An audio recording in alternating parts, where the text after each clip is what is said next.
Assalamu alaikum to everyone, whoever is listening my voice. We are right now studying physics kinematics course 9702. The physics course number is 9702. It is applicable to both A1 and AS studies.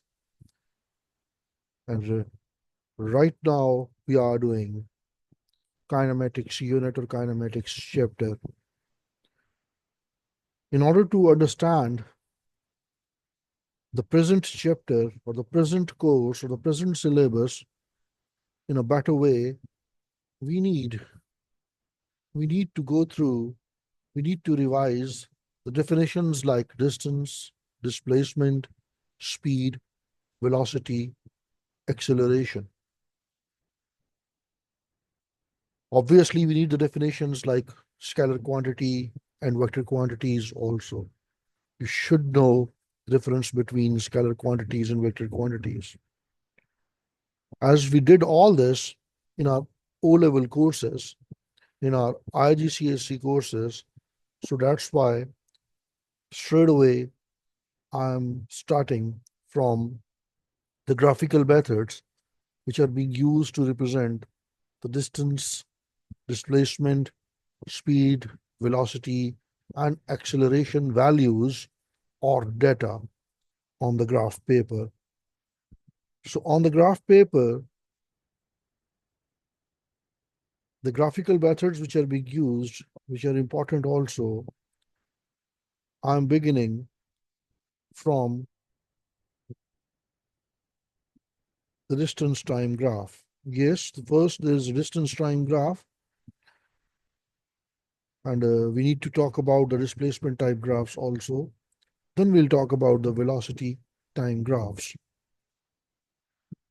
As we know, there's a difference between distance covered by the object and the displacement of the object. As far as displacement is concerned, it should have a particular direction because displacement cannot be explained fully without mentioning the direction of the moving object, without answering, without associating the direction to the moving object. There must be an associated direction, an attached direction, a particular direction which is being along which the object is traveling in order to explain its displacement. It must to be mentioned the direction in order to explain the vector quantity fully. So children, so my students,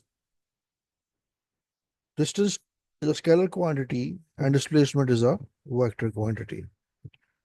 In the present graph, as you can clearly see, the distance is being labeled or mentioned on the y-axis, while on the x-axis, the time is being labeled or mentioned or plotted.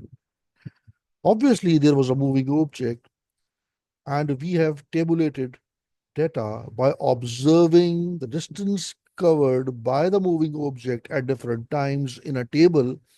And then by the help of that particular table, we have plotted the graph as is being observed or as it can be seen on the screen of my laptop. From left to right, time is gaining, time is increasing on the x-axis, while from bottom to top, the distance covered is also increasing.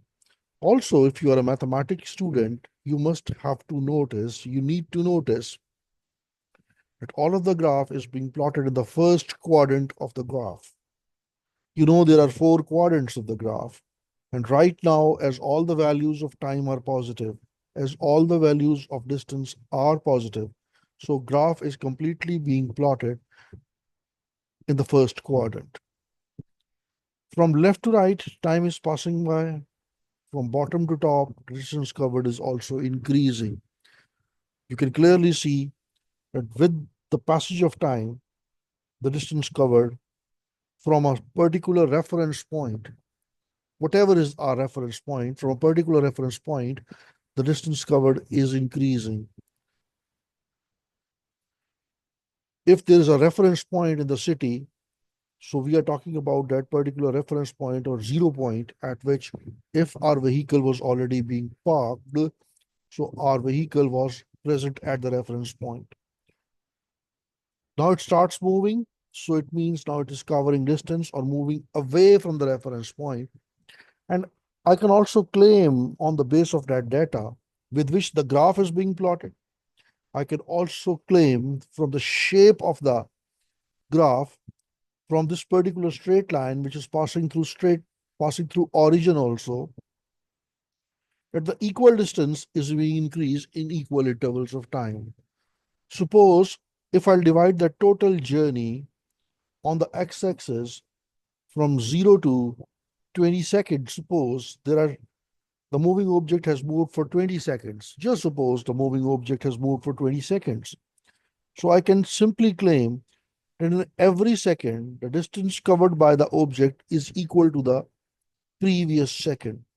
I'll repeat my sentence again. I'm saying this straight line graph will only be obtained if our data will be of a particular pattern. What kind of pattern was this? It must be the moving object must have covered the same distance in every equal interval of time. The same distance is being covered in every equal interval of time, in the same interval of time. So if I'll divide the whole journey into 20 seconds, or if the moving object has moved for 20 seconds, then I'm trying to say that in every second, the moving object has covered the equal distance of time. In every second, the moving object has covered the equal distance, has traveled the equal distance. That equal distance can be equals to 5 meters, suppose. So we can say that in the first second, the object has covered distance from 0 to 5 meters. In the in the second, the object has covered the 5 meters of second means from 5 meter to 10 meter of distance. In the third second, the object has covered from 10 to 15 meters of distance, then from 15 to 20 meters in the fourth second, then from 20 meters to 25 meters in the fifth second, and same will be applied for every next second of the journey because our graph is a straight line and this straight line is also passing through the origin. So in case of a distance time graph, in case of a distance against time graph, in case of a graph in which the distance is being plotted on the y-axis and time is being plotted on the x-axis, in the case of a graph in which time is an independent variable and distance covered is taken as dependent variable, so that's why it is being plotted on the y-axis, we can see that the object is covering equal distance in equal intervals of time, or if the object is covering equal distance in equal intervals of time, it means its graph will be a straight line. Also, you know from your O-level studies that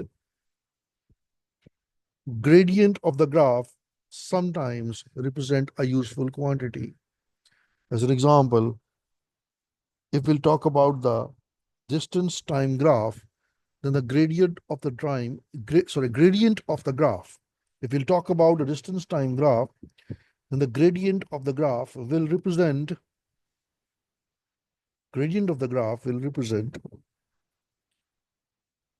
the speed of the moving object. Because if you people are mathematics student and you know in mathematics, the gradient stands for y2 minus y1 over x2 minus x1. I'll repeat. The gradient stands for y2 minus y1 over x2 minus x1, which I used to state. I'll used to say y2 minus y1 over x2 minus x1 as it can be stated as, it can be said that y2 minus y1 will be the change in the quantity plotted on y-axis. y2 minus y1 divided by x2 minus x1. y2 minus y1 over x2 minus x2 minus x1 can be translated as, yes, if mathematics is a language and I have written an expression in mathematics, then I can translate that particular mathematical expression into English language by simply saying that change in the quantity plotted on the y-axis per unit change in the quantity plotted on the x-axis. I'll repeat. y2 minus y1 will be representing the change in the quantity plotted on the y-axis per unit change in the quantity plotted on x-axis. So we have plotted the distance covered on the y-axis. So change in distance per unit change in time. Change in distance per unit change in time. In the case of our present graph, in the case of our distance time graph, will be representing speed of the moving object. Distance is plotted on the y-axis, not displacement. Time is plotted on the x-axis. So overall, if we'll talk about the change in the speed, change in the speed, change in the distance covered per unit change in time, change in distance covered per unit change in time. So that change in the distance covered per unit change in time will be representing the change in the distance covered per unit change in time will be representing the speed of the moving object. As you know, by definition, this is called speed. The distance covered per unit time will be called the speed of the moving object. So finally, we mean if we'll pick the points, coordinates on the line, I have picked one point as a point P1 on the line, one point as point P2 on the line, and I can pick the coordinates x1, y1 related with P1 and the coordinates x2, y2.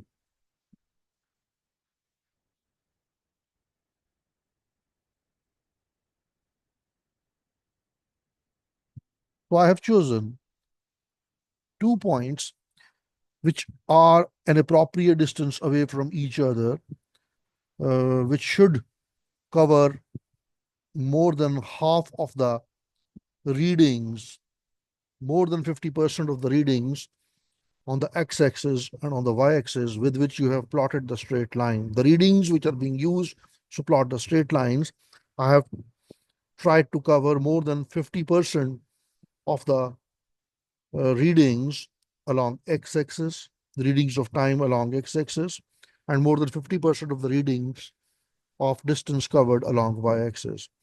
So this triangle is representing the change in the coordinates along x-axis, which is called x2 minus x1, and the change in the coordinates along y-axis, which can be represented as y2 minus y1. As clearly you can see, beta, that y2 minus y1, the coordinates of this point will be the coordinates of this particular point will be x1, y1, and the coordinates of this particular point will be x2, y2. So by subtracting y1 from y2 and then dividing it by x2 minus x1, we can obtain the gradient of this particular graph, and that will be the value of the speed. In our next graph, you can see that the gradient or slope of one graph is higher as compared to the other graph. So once again, if I'll talk about both the graphs are being plotted on the same scale, actually both graphs are representing the two different moving objects. You can say this is the moving object A, and you can say this is the moving object B. One is the moving object A and one is the moving object B. Both graphs are being plotted on the same graph paper. Both graphs are being plotted on the same graph paper. by using the same scale. Both are being started from 0, 0. Along the x-axis, we have taken the time. Along the y-axis, we have taken the distance covered. And if we'll check the value of y2 minus y1 over x2 minus x1 for both the graphs, if we'll calculate the value of y2 minus y1 over x2 minus x1 for both the graphs, means if we'll calculate the gradient of both the graphs, you will obtain the one's gradient, this one's gradient, this one's moving object's gradient higher as compared to this particular moving object. I'm naming this moving object as object A, this moving object as object B, and you can clearly see that the gradient of the object A, of the moving object A, is higher as compared to the moving object B, or we can also prove it by the help of calculations that y2 minus y1 over x2 minus x1 for the object A is higher as compared to y2 minus y1 over x2 minus x1 of object B. So that's why, as the graph is showing that the object A has a higher gradient, it clearly means that object A has moved with a higher speed as compared to the object B. So object A has moved with a higher speed because its gradient is higher, because of which the graph obtained is of higher gradient. So the graph obtained is of higher gradient because the object A was actually moving in the actually life with a larger speed, with a higher speed as compared to the object number B. So once again, I'm saying the speed is larger because right now I'm talking about the distance time graph. Later on, when I'll talk about the velocity time graph, or we'll plot the velocity on the y-axis, then we'll see the gradient of velocity time graph will be representing gradient of velocity time graph will be represent sorry the gradient. Right now we are drawing the distance time graph, and later on when we'll draw the displacement time graph, then we'll see the meaning of the gradient will be a little bit changed. When we'll be talking about the distance time graph, whenever we'll be talking about distance time graph, its gradient will be representing speed of the moving object. And whenever we'll be talking about the displacement time graph, its gradient will be representing the velocity of the moving object. As you can see, the difference is clear. This is a scalar quantity, so speed is also a scalar quantity. While displacement is a vector quantity, the gradient is also a vector quantity. So that will be the difference. Higher gradient of distance time graph will be representing the higher gradient of the distance time graph will be representing the higher speed of the moving object A, or as the moving object A was moving with a higher speed, that's why its gradient is higher. As far as the next graph is concerned, you can see the distance covered remained same from the reference point as the time is passing from left to right, which clearly means that the object speed is 0, which means that the object is stationary. So if the object speed is 0 or the object is stationary, then it means the graph will be of the shape of a straight line which is parallel to x-axis. Once again, Bacho, if I'll talk about the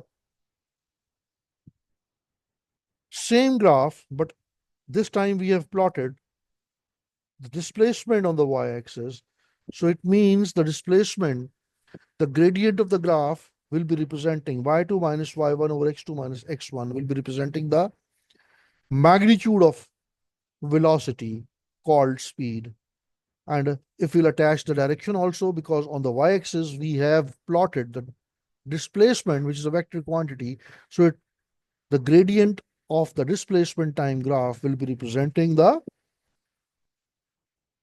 will be representing the velocity. So let me summarize it. The gradient of the distance time graph will be representing speed, while the gradient of displacement time graph will be representing velocity. The same concept will be applicable on the other two graphs also. Thank you so much. Allah Hafiz.